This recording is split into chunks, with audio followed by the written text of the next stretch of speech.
সুপ্রিয় শিক্ষার্থীরা, সবাইকে সালাম এবং শুভেচ্ছা জানিয়ে শুরু করছি আজকের লাইভ ক্লাস। সুপ্রিয় শিক্ষার্থীরা, আমি আজ এসেছি চট্টগ্রাম অনলাইন স্কুলের পক্ষ থেকে ষষ্ঠ শ্রেণীর বাংলা বিষয়ের একটি পাঠ। শিক্ষার্থীরা এসে আমরা পাঠে মনোযোগী হয়ে যাই। আজকের ক্লাসে স্বাগত। সুপ্রিয় শিক্ষার্থী, আমি আমার পরিচিতি দিচ্ছি। আমি সৈয়দা শাহিনা পারভিন, হাসনাহিনা বালিকা উচ্চ বিদ্যালয়, পাকুড়িয়া, চট্টগ্রাম। শিক্ষার্থীরা, আমরা কিছু ছবি দেখব। ছবি দেখার মাধ্যমে আমরা আজকে কি পড়ব, কি নিয়ে আলোচনা করব, ছবির মাধ্যমে আমরা পাঠের বিষয় তুলে আনব। তোমরা আমাকে হেল্প করবে, ঠিক আছে? তাহলে দেখো, স্ক্রিনে একটু লক্ষ্য করো। আমরা কিছু ছবি দেখতে পাচ্ছি, কিছু দর্শনীয় স্থানের ছবি দেখতে পাচ্ছি। হ্যাঁ, কাপ্তাই লেক দেখতে পাচ্ছি, ঝুলন্ত ব্রিজ, রাঙ্গামাটির ঝুলন্ত ব্রিজ। তারপরে দেখতে পাচ্ছি সি বিচের একটা চিত্র, অর্থাৎ মানুষ বেড়াতে যাচ্ছে, বেড়াচ্ছে। হ্যাঁ, প্রকৃতির দৃশ্য, প্রকৃতির যে একটা রূপ রস, তা উপভোগ করার জন্য মাঝে মধ্যে মানুষ কি করে, বেড়াতে যায়, ভ্রমণে যায়। আরো একটা চিত্র দেখতে পাচ্ছি, একটা পিরামিডের চিত্র দেখতে পাচ্ছি। সুপ্রিয় শিক্ষার্থীরা, তাহলে আজ আমাদের পাঠের বিষয় হচ্ছে নীল নদ ও পিরামিডের দেশ। সুপ্রিয় শিক্ষার্থীরা, একটু আগে আমরা দৃশ্যে দেখেছি একটা ভ্রমণের চিত্র। এই পাঠে আমরা ভ্রমণ নিয়ে আলোচনা করব। অল্প কিছুক্ষণের মাধ্যমে আমরা মিশরে প্রবেশ করব। সবাই মিলে আমরা কোথায় চলে যাব?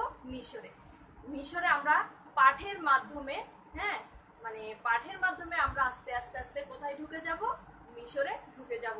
মিশরের কি যে সৌন্দর্য, তাদের সভ্যতা, তা আমরা মানে পাঠের মাধ্যমে ঢুকবো। এবং এই মিশর ভ্রমণ করে আমাদের জন্য কে পাঠটি তৈরি করেছেন তার পরিচিতিও জেনে নেব। সুপ্রিয় শিক্ষার্থীরা, এই পাঠ শেষে তোমরা জানতে পারবে লেখক পরিচিতি বলতে পারবে, নতুন শব্দের অর্থ বলতে পারবে, মিশরের পিরামিড সম্পর্কে ব্যাখ্যা করতে পারবে।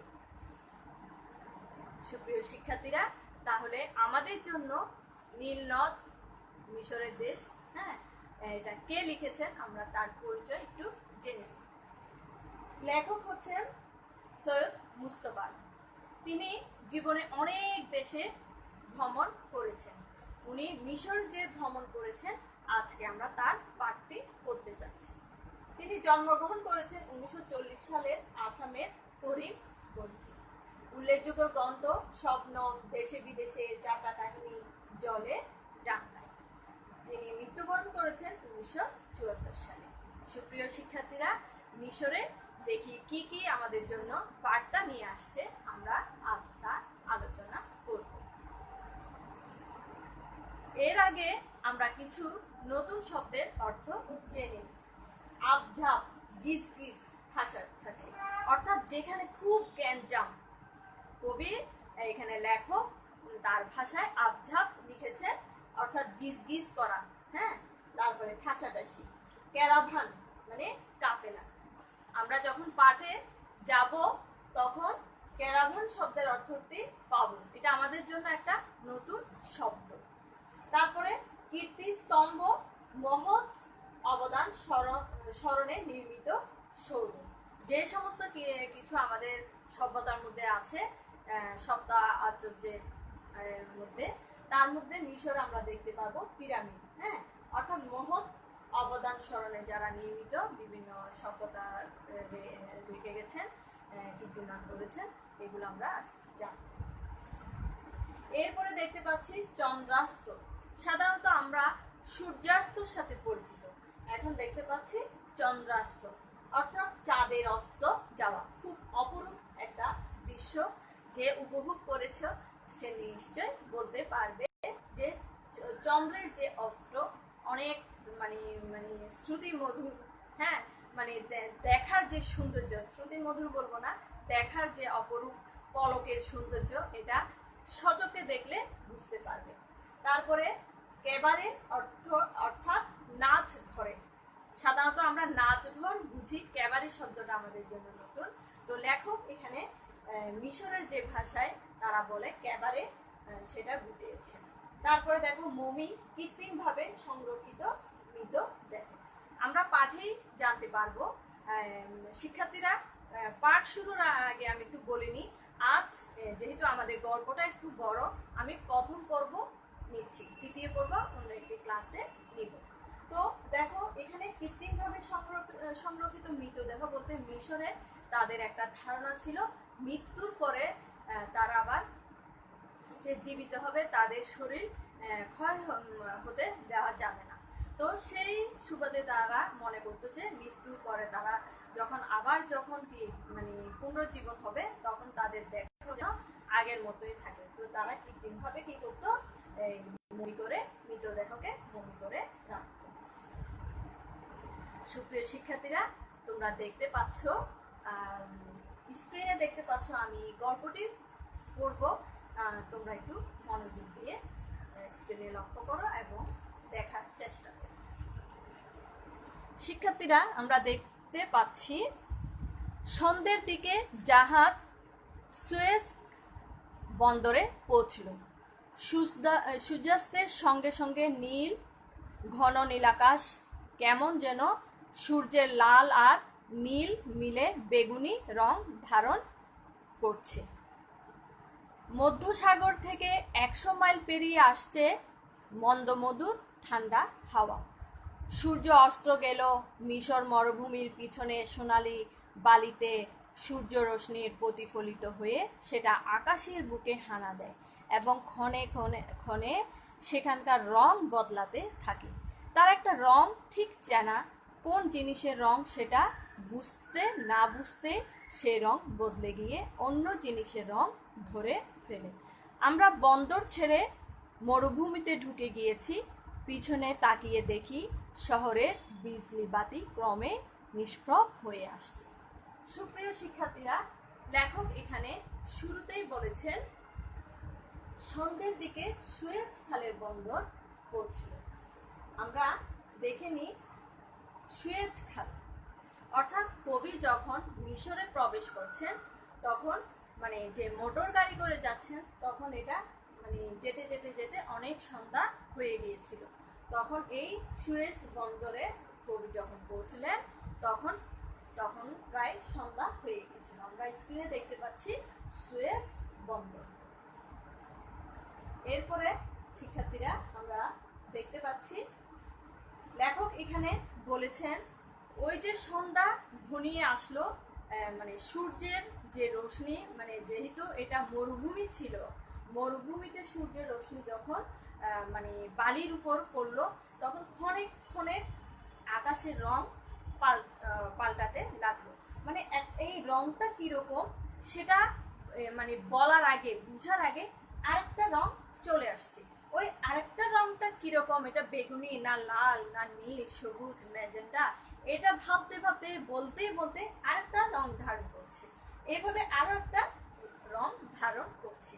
অর্থাৎ সূর্যের যে মানে আলোক রশ্মি বালির উপর পড়ছে, উত্তপ্ত বালির উপর, তা ক্ষণে ক্ষণে আকাশের রঙও পাল্টিয়ে যাচ্ছে। এরপরে কবি আস্তে আস্তে মানে যখন মিশরের মধ্যে ঢুকে পড়লেন, তখন কি দেখতে পেলেন যে মানে বিরাট বিরাট কি পিরামিড, 3টে পিরামিড দাঁড় হয়ে আছে। অর্থাৎ কবি এই যে পৃথিবীর লেখক পৃথিবীর সপ্ত আশ্চর্যের মধ্যে এটা একটা আশ্চর্য হচ্ছে মিশরের পিরামিড। এখানে কি করা হতো, মিশরীয়রা তাদের মৃতদেহকে মমি করে সংরক্ষণ করে রাখতো। তারপর শিক্ষার্থীরা, তোমরা একটু দেখো, আমরা স্ক্রিনে দেখতে পাচ্ছি মরুভূমির উপর চন্দ্রালো, সে এক অদ্ভুত দৃশ্য। সে দৃশ্য বাংলাদেশের সবুজ শ্যাম লীলার মাঝখানে দেখা যায় না। সমস্ত ব্যাপারটা যেমন যেন ভুতুড়ে বলে মনে হয়, চলে যাচ্ছে দূর দূরান্তে, অথচ হঠাৎ যেন ঝাপসা আবছায় পদ্মায় ধাক্কা খেয়ে থেমে যায়। মাঝে মাঝে আবার হঠাৎ মোটরের দু মাথা উঁচুতে উঠে জল জল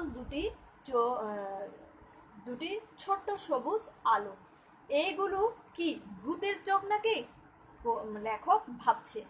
শুনেছি ভূতের চোখই সবুজ রঙের হয় না। কাছে আসতে দেখি ওঠে ক্যারাভান, এদেশের ভাষাতে যাকে বলে কাফেলা। অর্থাৎ আমাদের দেশের ভাষাতে কাফেলা বলে, আর মিশরীয় ভাষাতে ক্যারাভান বলে। ওঠের চোখের উপর মোটরের হেডলাইট পড়াতে চোখ দুটো সবুজ হয়ে আমাদের চোখে ধরা দিয়েছে। ভয় পেয়ে গিয়েছিলাম, আর কেনই পাবো না বলো? মরুভূমির সম্বন্ধে কত গল্প, কত সত্য, কত মিথ্যে পড়েছি ছেলেবেলায়। তৃষ্ণায় সেখানে বেদুইন মারা যায়।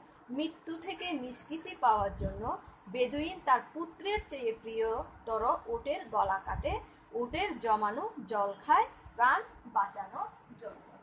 সুপ্রিয় শিক্ষার্থীরা, লেখক যখন মরুভূমির একদম ভিতরে প্রবেশ করেছেন মিশরে, তখন ঘোর অন্ধকার। তো তিনি মানে যেভাবে দেখেছেন সেভাবে ব্যাখ্যা দেওয়ার চেষ্টা করেছেন। ওনার একটা ভ্রমণ কাহিনী। তো উনি মিশরে যখন ভ্রমণ করতে গিয়েছেন, তখন মানে মরুভূমিতে পৌঁছতে তখন রাত হয়ে গিয়েছিল। তখন লেখক বলছেন যে মানে হঠাৎ মানে দেখতে পেল যে দুটো সবুজ মানে চোখের মতো লাগছে। তো কবি ভাবছে মনে হয় কোনো ভূত হবে।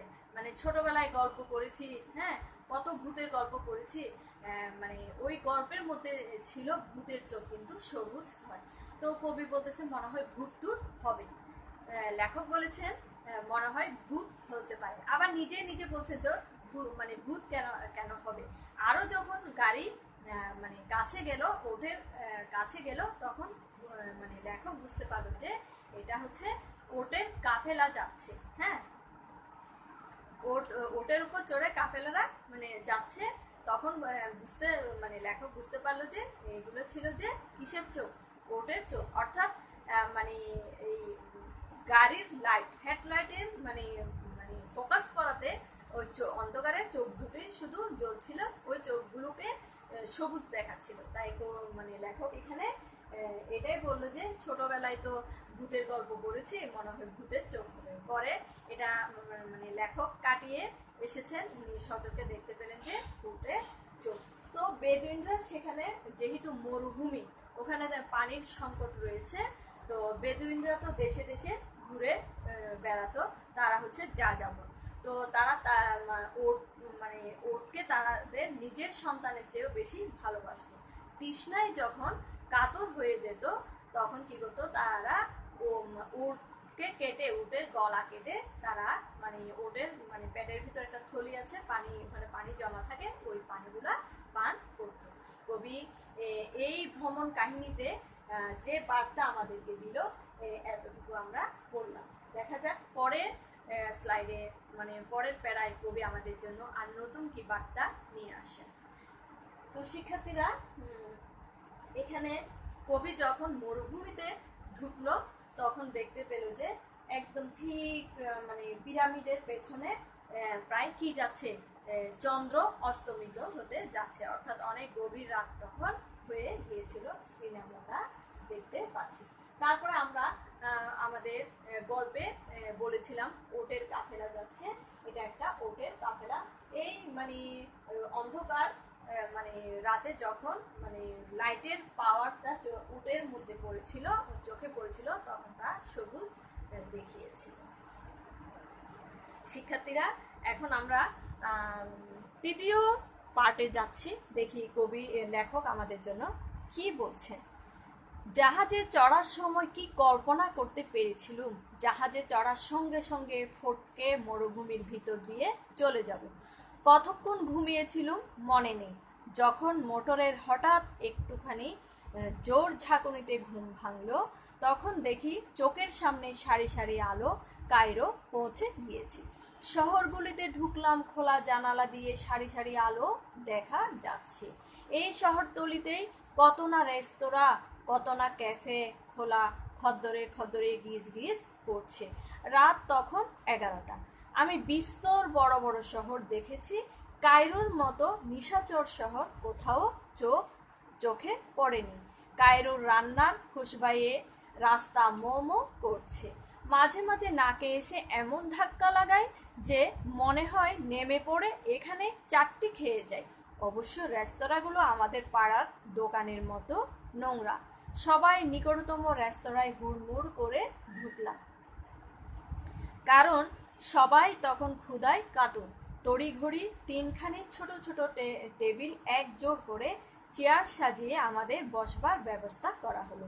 রান্নাঘর থেকে স্বয়ং বাবুর্চি ছুটে এসে তোয়ালে কাঁধে বারবার ঝুঁকে ঝুঁকে সেলাম জানালো। মিশরীয় রান্না ভারতীয় রান্নার মামাতো বোন। অবশ্য ভারতীয় মোগলাই রান্নার বারকোষে হরেক রকম খাবারের নমুনা রয়েছে। তাতে দেখলুম রয়েছে মুরগি, মুসল্লম, শিক কাবাব, শামি কাবাব আর গোটা 5-6 অজানা জিনিস। আমার প্রাণ অবশ্য তখন কাঁদছিল 4টি আতপ চাল, উচ্ছে ভাজা, সোনামুগের ডাল, পটল ভাজা আর মাছের ঝোলের জন্য। অত শত বলি কেন, শুধু ঝোল ভাতের জন্য। কিন্তু ওসব জিনিস তো আর বাংলাদেশের বাইরে পাওয়া যায় না, কাজে শোক করে কি লাভ। আহারাদি সমাপ্ত করে আমরা ফের গাড়িতে উঠল। শিক্ষার্থীরা, এই পাঠে আমরা জানতে পারলাম কবির লেখকের ভ্রমণ কাহিনীতে লেখক যা যা বর্ণনা করেছেন তা আমরা একটু আগেই করেছি। অর্থাৎ লেখক যখন গাড়িতে যাচ্ছিলেন তখন তার একটু ঝিমুনি চলে আসছিল। হঠাৎ একটা সজোরে ধাক্কা খেয়ে তার ঘুমটা ভাঙল। ততক্ষণে কি কায়রোতে ঢুকে গিয়েছিল। তো ওখানে দেখলো যে কায়রোতে সারি সারি অনেকগুলা খাবার দোকান রয়েছে, রেস্তোরাঁ রয়েছে, ক্যাফে রয়েছে। শিক্ষার্থীরা, এখানে একটু বলে রাখি, তোমাদের সৃজনশীল প্রশ্নের আকারে 1 নং অথবা ক এবং খতে কবি এখানে কি কি রান্নার কথা বলেছেন এই প্রশ্নটুকু আসতে পারে। তারপরে এখানে ভারতীয় রান্নার মামাতো বোন কেন বলা হয়েছে এই প্রশ্নটা আসতে পারে। তোমরা একটু মনোযোগ সহকারে শুনবো। তো যেটা বলছিলাম, তো যখন শহরে গেল তখন নানা রেস্তোরাঁ, কত না ক্যাফে, এই খদ্দরে এখানে লেখক একটা শব্দ লিখেছেন, খদ্দরে। খদ্দর হচ্ছে ক্রেতা। খদ্দরে গিজ গিজ করছে, অর্থাৎ তখন ছিল তো রাত। তো কবি দেখছেন যে এই শহরে অনেক সারিবদ্ধ অনেক রেস্তোরাঁ রয়েছে, আবার খদ্দরে গিজ গিজ করছে, অর্থাৎ অনেক ক্রেতা। যেহেতু শিক্ষার্থীরা মিশর হচ্ছে মরুভূমির দেশ, দিনের বেলা সেখানে সূর্যের অত্যন্ত তাপ বালির মধ্যে পড়ে, তখন পরিবেশটা অনেক গরম হয়ে যায়। তো লোকজন, ক্রেতারা তখন রাতের বেলা বের হয়, সেজন্য খদ্দরে গিজ গিজ করছে। রাতের বেলা যার যা প্রয়োজন সবাই মার্কেটে আসছে, কেউ খেতে আসছে। তো লেখক এখানে বলেছেন কায়রোর মতো নিশাচর শহর আর কোথাও দেখিনি। এখানে নিশাচর বলতে লেখক বুঝিয়েছেন যারা রাতের বেলায় জেগে থাকে, কাজকর্ম করেন, তাদেরকে বুঝিয়েছেন। তো কায়রো শহরের লোকজন, এখানে নানা জাত বেজাতের লোক বসবাস করে। তারা যেহেতু দিনের বেলা গরম থাকে, রাতের বেলায় বের হন, তাদের প্রয়োজনীয় কাজ সেরে নেন। তারপরে কায়রোর রান্নার খুশবাইয়ে পুরো রাস্তা কি করছিল, মোমো করছে, তাই না? তো সাধারণত কোনো রেস্টুরেন্টের খাবার, কোনো পোলাও কোরমা অথবা কোনো ফাস্টফুড জাতীয় খাবার একটু সুগন্ধ একটু বেশি ছড়ায়। তো কবিরও লেখকের সেটা মনে হচ্ছে, মাঝে মাঝে নাকে এসে এমন ধাক্কা লাগায় যে মনে হয় নেমে পড়ে এখনই চারটি খেয়ে নিই। লেখক একদিকে ক্ষুধার্ত, অন্যদিকে এমন সুগন্ধ হচ্ছে, মনে হচ্ছে যে এখনই নেমে যায়, এখনো 2-4টে খেয়ে নিই। তো দেখা গেল যখন এক জায়গায় নামলো, তড়িঘড়ি করে একটা দোকানে ঢুকে গেল।